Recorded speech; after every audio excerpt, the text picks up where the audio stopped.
on the basis of sex. Now, I'm going to go out on a limb here and guess that you probably didn't expect those words to come out of my mouth first thing today, but it's not my version of clickbait, some sort of headline to get you to listen, although it may have just happened or may have just made everybody's stomach turn. I'm not sure, but this is the title to the new movie based on the life of Supreme Court Justice Ruth Bader Ginsburg. Now, progressives and liberals have been hovering over YouTube like a pack of rabid wolves, anxiously awaiting for the first trailer to drop. 3 days ago, liberals all across the fruited plain got their wish. Now, I'm not going to ruin your day by playing the entire thing, but I want you to hear just one piece of this trailer. Listen carefully. The word woman does not appear even once in the U.S. Constitution. Nor does the word freedom, Your Honor. Oh my gosh, she got him! Oh my gosh, she got him. She's arguing in front of the Supreme Court as a young attorney, and she says, you know, rights of women, and the justice sits there and says the word woman doesn't appear once in the Constitution, and then she says, neither does the word freedom. Pause. Victorious music. Oh my gosh, she got him. Or did she? Now, my first thought after hearing that went something like this. Wait a minute. Isn't the word freedom the fifth friggin' word in the first sentence of the Bill of Rights? I mean, who's counting? But it's number 5. It shows up a second time 2 sentences later. Now, how do you screw this up? Okay. I've always assumed that liberal Hollywood, had never really read the Constitution. But this is remarkable. Because if this is based on what she believes, which it's supposed to be, then our own Supreme Court Justice doesn't know the Constitution. Now, this is my first thought. My second thought is, wait a minute. Is the Bill of Rights technically considered the Constitution?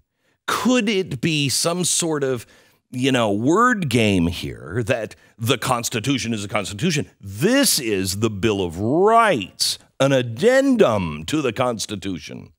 So, I actually called the National Constitution Center yesterday. Can you tell me, this might be a stupid question, but is the Bill of Rights officially considered the Constitution? Yeah, dummy, it is. Okay, thanks for talking down to me for a second. It's not a separate document. It was ratified in 1791. Really easy to check. For anybody in Hollywood, it doesn't appear in the Constitution either. Yes, it does. Multiple times. But then I took a journey in my head. Why was that addendum put onto the Constitution? Because our founders, who could never see anything coming, really worried that at some time down the road, somebody in Washington would start to pervert the idea of freedom.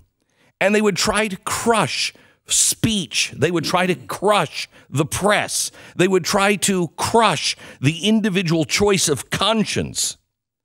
They would try to crush your right to live free without somebody spying on you.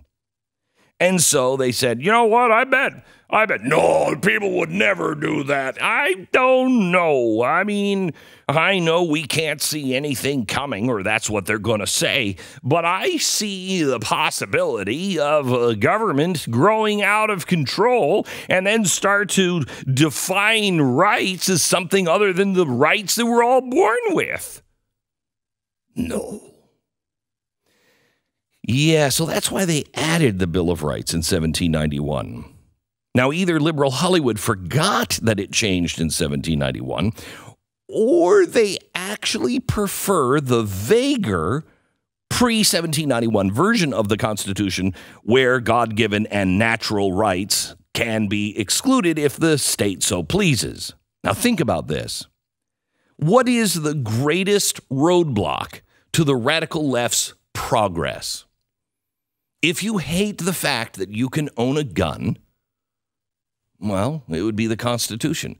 If you hate the fact that Fox News or I exist, you'd have to destroy the Bill of Rights. And it works both ways. If you hate the idea of dissenting views, or we've got to shut him up because he's just crazy. The Bill of Rights is the clear and present danger to that agenda.